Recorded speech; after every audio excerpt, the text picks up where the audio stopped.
Hey guys, what's going on? It's Alex here with part 3 of our Ars Nouveau mod walkthrough. Now, up to this point, you've learned how to create spells and make them stronger. You've learned how to get the various trinkets that can make your magic casting and spell casting all that easier. And now we're going to dip into some more of the complex stuff, including some automation, upgrading armor, and rituals. So the first thing we're going to start with is upgrading your armor. Armor upgrades are going to be invaluable to you, as well as knowing how to put those upgrades on and what each upgrade does. So first, you'll need to craft the alteration table, which is just made with a scribe's table with 4 mage bloom fibers. That will get you the alteration table, which is this right here. And then you'll also need to make various blank threads. These are used to craft the actual threads that you're going to use for the upgrades. That's crafted with just 6 mage bloom and 3 gold nuggets. And that makes you a blank thread. Now, to use the alteration table, it's actually really simple. So you've got your 3 armor sets here. So we'll grab, this is a level 1 sorcerer's wrap. Right click it there and you can see it's got 1 tier 2 upgrade available. So now we throw this back on there and say we grab this tier 3 sorcerer's wrap and put it on there. Shows you have to do a tier 3, tier 2, and tier 2. So yeah, it's super easy to apply the threads. All you do, put your tablet there. Oops. And however you apply these, it does apply to the first slot. So the first one you put in here is going to be the tier 3. So you put that in there. So this is the thread of magic capacity, and if I pull that off, you can see we've got magic capacity 3 on there now. So, yeah. And now, instead of building this machinery here for all of the threads, we're just going to go through it the easy way. And look at all the different chapters. So first we've got chilling, which is crafted with a blank thread, 2 water essence, blue ice, powder snow bucket, and that gets you the thread of chilling. That's going to inflict freezing and make it last for 10 seconds per level and becomes freezing 2 at the level 3 slot. So this is going to be useful for when you want to slow down an enemy and get that freeze damage. Now if it goes into the level 3 slot, it does become better. Next up we have the thread of the depths, which is crafted with 3 fish, a puffer fish, and 2 water essence. It's going to increase the amount of breath you have. And if you have it in the slot 3 or if it's in slot 3 or higher, you no longer lose air. You could basically breathe underwater, and your swim speed is greatly increased. And it does stack with respiration, so if you don't want to use the tier 3 slot, you can put it in a tier 2 slot and make it last longer. And then the thread of the feather is just going to decrease the amount of fall damage you take, and it does stack, so you just need 4 feathers and 2 abjuration essence. You get the thread of feather. The thread of gliding allows you to basically have an elytra. So this way, you get to keep the elytra, but you also get the armor value that you get with it. It needs to be equipped to a slot of at least level 3, so this needs to be one of your level 3 items. It's crafted with an elytra and 2 air essence. That gets you the thread of gliding. Thread of heights just increases the jump height, and it does increase however far you can fall without taking that fall damage. It's crafted with 3 rabbit hide, 2 air essence, and a spider eye, and that gets you the thread of heights. The thread of kindling, it does cause a burn effect, and it's increased by 5 seconds per level, so level 3 will give you 15 seconds of burn. It's crafted with a magma cream, fire charge, and a fire essence. The thread of life drain, you heal 20% per level of life drain. So if you put this in the tier 3 slot, you will get 60% life steal. It's crafted with a mendestine, skulk catalyst, and 2 abjuration essences. And it gives you the thread of life drain. And by the way, if I haven't said it, as it says up here, all of these are crafted using the enchanting apparatus, so you will need source for all of this. The thread of magic capacity, it increases your max mana by 10% per level, so you'll get 30% if you have it in a tier 3 slot. You'll get 3 mage bloom and 3 sourceberry, so relatively easy to craft. And you get the thread of magic capacity. The thread of enchanting is a useful one for whenever we get into the magical armor that will be in the magical items, which that will be in the final part, which is the next part. It will allow you to repair any magical armor or enchanter's item by consuming mana. If you have it in a higher level, it will increase the speed at which the items repair. And this does apply to anything, not just items with this thread. So to craft it, you just need 2 manipulation essence and an anvil. For the thread of spell power, you need 1 of every essence plus a mage bloom, and it's just going to increase the amount of spell damage per level. The thread of the starbuncle is crafted with 3 starbuncle shards, 3 sugar, and 2 manipulation essence, is going to increase your speed by 20% per level and get you step assist at level 3. So if you have it in a tier 3 slot, you will get 60% speed boost plus faster plus step assist. The thread of undying. This one is useful if you tend to die a lot. Once every time you sleep, you'll nullify death a single time, as if you're holding a totem of undying. So you could basically dodge death every time you sleep. It's crafted with a totem of undying, 2 abjuration essence, and a phantom membrane, and that gets you the totem of undying. The thread of undying. And as you can see, this one needs to be in a tier 3 slot. The thread of warding.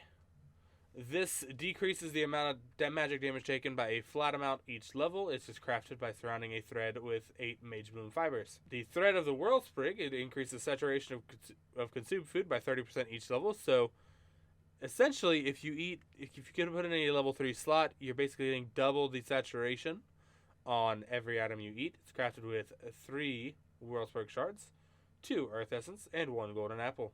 And the final thread is the thread of the Wixie. It increases the duration of potions by 15% each level, so at level 3 you'll get 45%. It's crafted with 3 Wixie shards, 2 abjuration essence, 2 nether wart, and 1 blaze rod.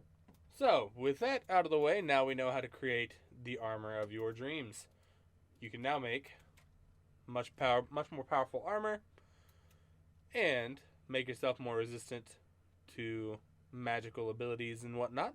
This will come in very helpful against the Wilden Chimera, which we're actually going to learn how to summon today. But before we get to that, we want to look at not familiars. We want to look at our summons. So there are I believe there are 5 of them if I recall correctly, and they all serve a different purpose. So the first one we're going to look at is going to be the Starbuncle. Now, there are 2 items you're going to want before that. You want the item scroll allow, which is a parchment plus a chest, and it gets you allow, and an item scroll deny, which is parchment and cobblestone. And from there, to craft the Starbuncle charm, which you will need a charm in order to summon these guys, and whenever they die or are dispelled, they will drop the charm, so you can resummon them. To craft the Starbuncle charm, it's a Starbuncle shard surrounded by 4 gold ingots. And then to summon, you just right-click the ground. What these guys will do passively is collect fully grown source berries. While editing this, I did realize I did forget to say they will not harvest source berries unless they are bound to an inventory. So you need to first right-click the Starbuncle and then right-click the inventory, and then they will begin harvesting the source berries. So this could be a great way to get started on automation with an agronomic source link and a source jar. So how they work is they will take items from these chests here. And I forgot to grab an item scroll allow. And to add items to the item scroll allow, it's super simple. And this is the same thing for deny. Put the item scroll allow on the table and shift right click, and you can add that to there. So now if I give one of these guys this filter, they will go through this chest and only pull out the oak saplings. And to bind them to the chest, you need a Dominion wand. So you can right click and you can set him to this chest here. Nope, don't store there. So, okay, I've completely mixed this up. To pull from a chest, first you want to right click the chest and then right click the Starbuncle. It will take from this inventory. And then right-click the Starbuncle first, and then the chest that you want to move it to. And you can see there, it's pulling out exclusively the oak saplings. I have made a mistake. So to clear the task, you can just shift right click on the Starbuncle with the Dominion Wand. So now we'll have it pull from this inventory and deposit there. So you can see now. Oh yes, you do need to re-add the item scroll. I am struggling with this guy. So if you don't give them an item scroll, they will automatically harvest the source berries. If you don't want them to specifically sort, you can just give them a chest to pull from and a chest to move to. Now, if you want them to specifically sort, you can. If you want them to specifically sort, you can give them item scroll allow or item scroll deny, and it will work that way. You can also bind them to the Mage Bloom beds here, which are super easy to craft. It's just a feather surrounded by Mage Bloom fibers. You can create a bed. This will just give the Starbuncle a place to sleep. It's essentially just a cosmetic. There are 2 upgrades you can add to the Starbuncles as well. There are the Starbuncle Shades, which you can give them to them. They will wear them. They will no longer be able to transport items, but they do look cooler. And then we also have the Wixie Hat, which is crafted with 8 Mage Bloom fibers surrounding a gold ingot. And this will allow the Whirl Sprig to now transport chests. Or potions, I mean. And the next one we want to look at is the Wixie. Now these guys will automatically craft potions and items. So first you're going to need to create the charm, which is a Wixie shard, a sapling, brewing stand, crafting table, and an emerald. And that will get you the Wixie charm. To summon the Wixie, it's a little different.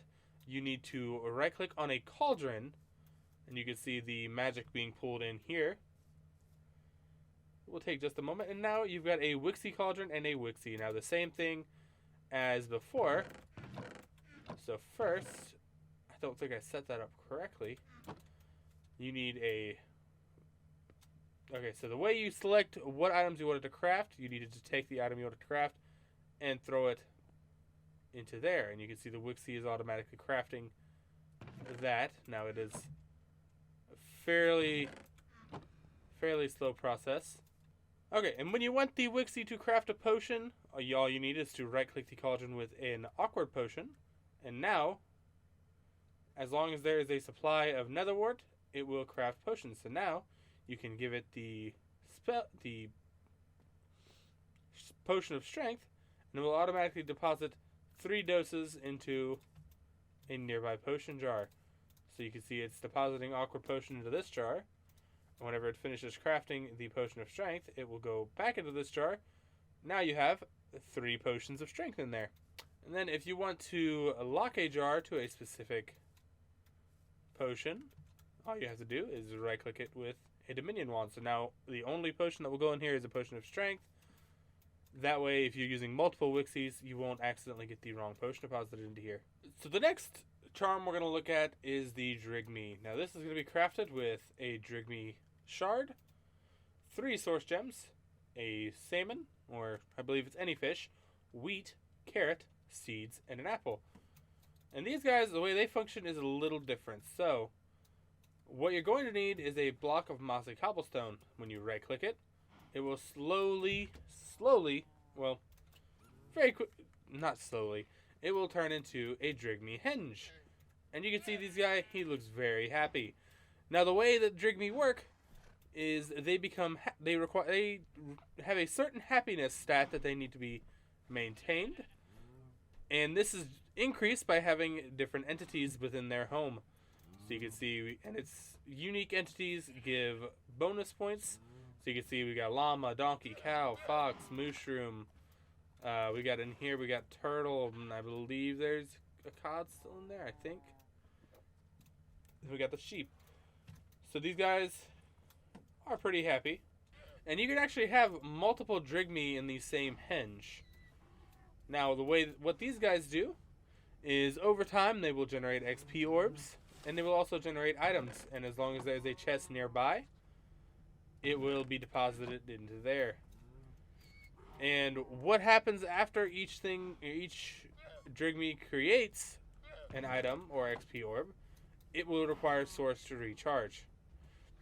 So make sure you have a source jar handy, and make sure that there is a, if you want constant items, that you always have source available to them. And what a Drigme considers its home is within 10 blocks in any direction, so you can see a big 21 by 21 space. Plenty of room for extra entities, and another important thing, mobs in containment jars do count towards these guys' happiness. So we will get to containment jars when we get over to rituals. As you can see, there is quite a few of them over there that we will get to, and I believe there's 17 in total. But yeah, Drigme, like I said, will slowly generate XP orbs and items. Now it does take some time, but yes, you can have multiple Drigme on the same hench. And the last summon we have to look at now is the World Sprig. Now this is crafted with a World Sprig charm, Source Gem, Mage Bloom Seed, Mage Bloom, Diamond, Seed, Oak Sapling, Spruce Sapling, Birch Sapling. Now these saplings are specific, and that will get you the World Sprig charm. Now what these guys do, you have to summon them on a flower, and wait just a second, and you'll get a World Sprig. Same thing as the Drigme. These guys consider a 10 blocks in any direction of their home block to be their home. And what these guys do, they also generate items, as you can see, based on their happiness. And you can actually check their happiness just by looking at them. If you right-click them, you can see a more detailed description there. It seems consent, but it could do better. There's some diversity, but could be better. Now, what these guys do is they generate natural resources. You can see if you want flowers, you plant more flowers around them. If you want wood, you plant more trees, and if you want crops, you plant crops. It is happy now, or it's content. So same as the Drigme, it will slowly produce items over time. Every time an item is produced, it will consume source. So same as the Drigme, make sure you have a source supply handy. So now that we know how to do our summons, we can begin automation. We're now going to look at our rituals, and this one is going to be a little bit of a doozy, and some of them aren't entirely clear, so we're not going to show all of the rituals, but we're going to show off how some of them work. So, all of these are going to require some form of Archwood log, and these are specific, so make sure that you pay very close attention to what I'm saying. So, the first one we're going to look at is the Ritual of Awakening. This was crafted with a flourishing Archwood log, one of each of the Archwood saplings, and 4 source gems that can create the Ritual of Awakening. Now, what this is going to do, if you use it at the Ritual Brazier, it's going to turn Archwood trees into Weldwalkers, and budding amethyst into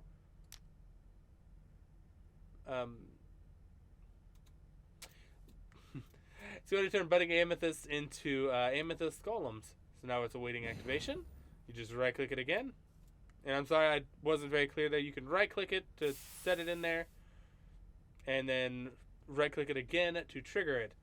So now we can see we've got this Weldwalker here, and I never said this before, to set it at home, you can right click it and set its position. It will defend this position. And I did forget about this one. It does require more source to awaken more than one thing, so we can run it again. And now we have an amethyst golem. If you want to move this guy, you just need to cast Dispel, which that is not Dispel, but you can also kill it.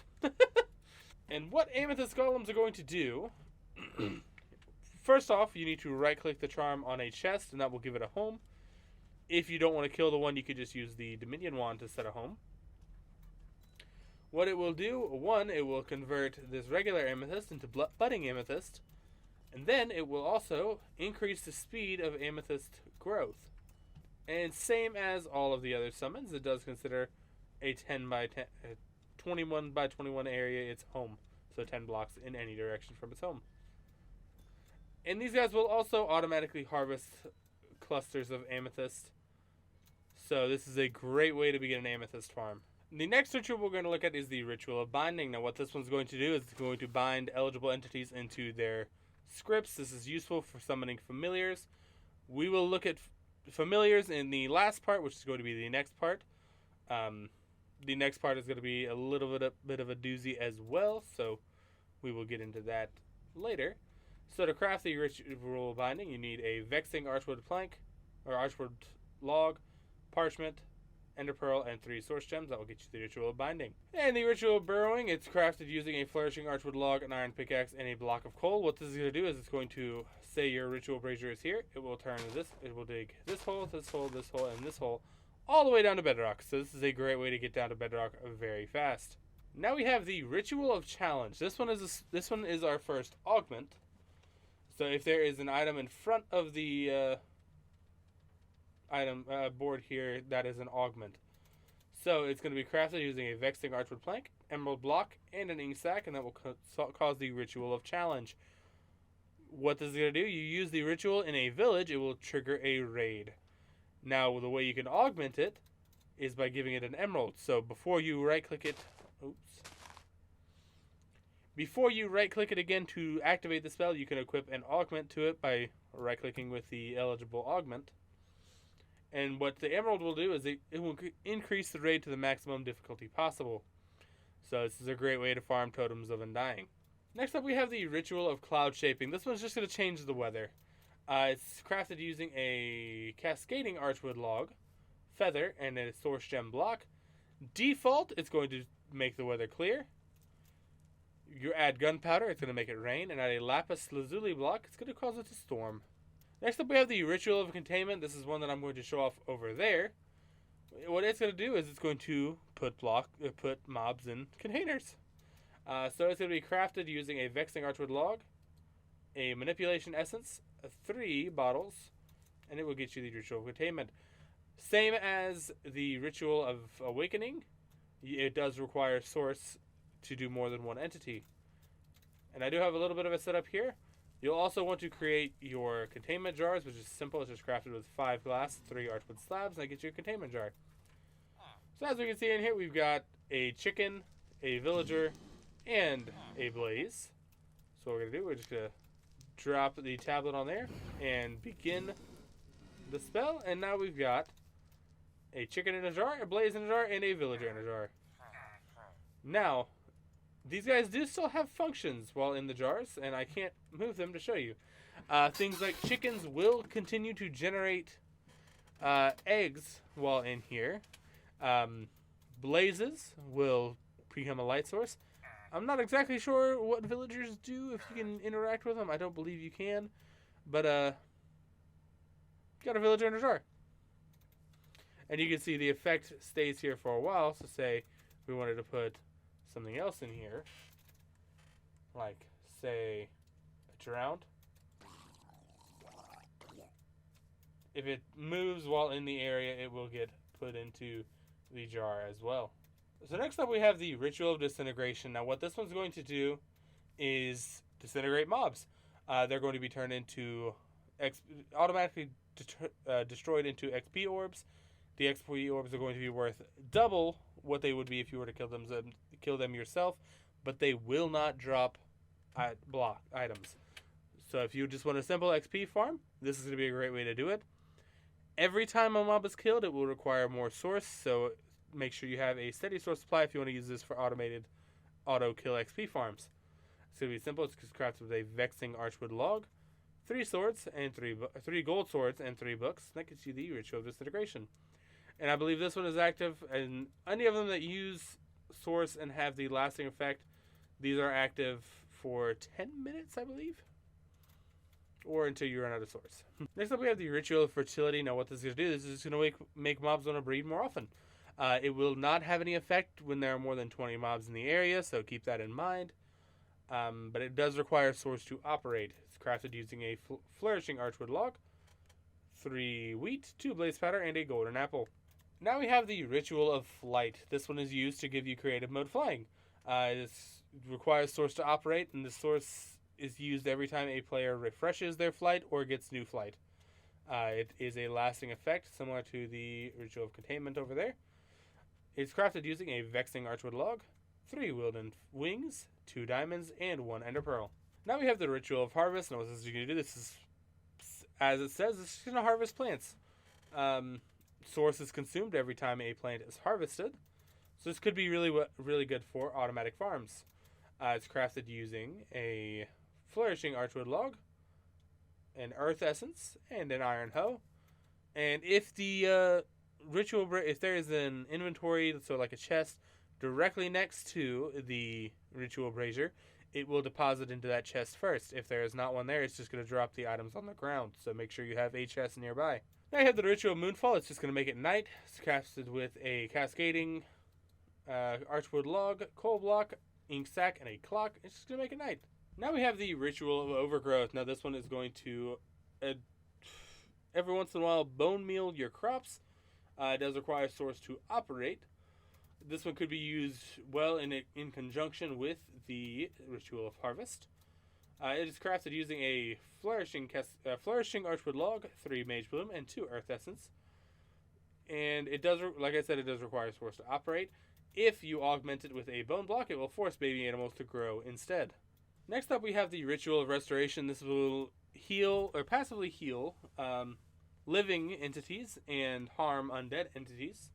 And it will also cure zombie villagers, and you will also get the discount of curing a zombie villager if you are nearby when it is cured. So what this is going to do is, or what this is crafted, is with a flourishing archwood log, golden apple, and an abjuration essence. It does require source to operate, so again, make sure you have source handy. And next up we have the ritual of scrying. Now what this is going to do is it's going to tell you if you have a certain type of block nearby. So first we'll explain how it's crafted, and then we'll show off how it works. Crafted with a vexing archwood log, 3 spider eyes, a glowstone, and a source gem block that gets you the ritual of scrying. Now there is an augment for this. You can give it a manipulation essence, and that adds 15 minutes to the time. So first, we're going to trigger it with the tablet of scrying, toss in a spruce log, and then we'll add our essence there. We can right click. And the colors of the starfall signify how far the item is from you. The colors that you saw streaming down at the ritual brazier, and I did forget to say this while I was over there, that tells you how far away an object is. So the green particles mean that white particles mean that it's very close to you. Green particles mean that it's somewhat nearby. And blue particles tell you that it is very far away. And you can see while I've got the scrying there, and it does have the extra time, I do get the effect similar to when you use the dowsing rod on whenever you use the dowsing rod and it tells you about the amethyst. This could be really useful when mining, so you could just toss a diamond ore in and it will auto show you where diamond ore veins are and stuff like that. And we do have 3 more recipes to look at. First up is the ritual of sunrise. It's crafted with a blazing archwood log, 3 dandelions and a clock, and this is going to make it daytime. Now we have the ritual of warping. Now what this is going to do, this is going to warp entities from near the razor to a different location based on where you've got a warp scroll equipped. So to craft it, you need the vexing archwood log and a warp scroll. That gets you the ritual of warping. Now I already have a warp scroll here set up. You can see it's bound to -6 60 87, and we'll get. Let's see, what do we want? Let's spawn some cats. So we're gonna spawn some cats in this fence here. Add the ritual of warping. Toss in our warp scroll and activate. Now this should teleport all those cats to over there. So this is going to be a really easy way to, if you want to move your live animal farm, just cast the ritual of warping and send them straight to where you want your new farm to be. And the last thing we want to look at here is the ritual of summon Wilden. Now on its own, what this is going to do is summon a variety of Wilden enemies for you to kill. So it's crafted with a vexing archwood log, Wilden, and then Wilden horn, Wilden spike, Wilden wing, and a lapis lazuli block. And that normally will summon a variety of Wilden. Now you can see, if you augment it with a Wilden spike, horn, and wing, that is how you summon the Wilden Chimera. And again, we'll look at the Wilden Chimera on the next part, and again, it will be the final part. So we will be wrapping up this walkthrough in the next part. So anyway, guys, now you should know how to do all kinds of rituals and get some automation going so you can make your bases a living, breathing facility. And now you can make the armor of your dreams and make yourself better equipped to deal with the Wilden Chimera. And yeah, so if you guys like this video, hit the like button down below. If you want to see more, hit the subscribe button. And if you want to follow me anywhere else, you can follow my Twitch, Twitter, Discord, and TikTok, all linked down below. And definitely make sure to check out my Extra Life page. The campaign for 2022 is still up and running, so every single penny is going to be helping sick kids. And make sure you tune in because the next part is going to have quite a bit of interesting stuff, and it is going to show off the Wilden Chimera boss fight. But anyway, guys, thanks for watching. I'll see you guys in the next one. Bye-bye, everybody.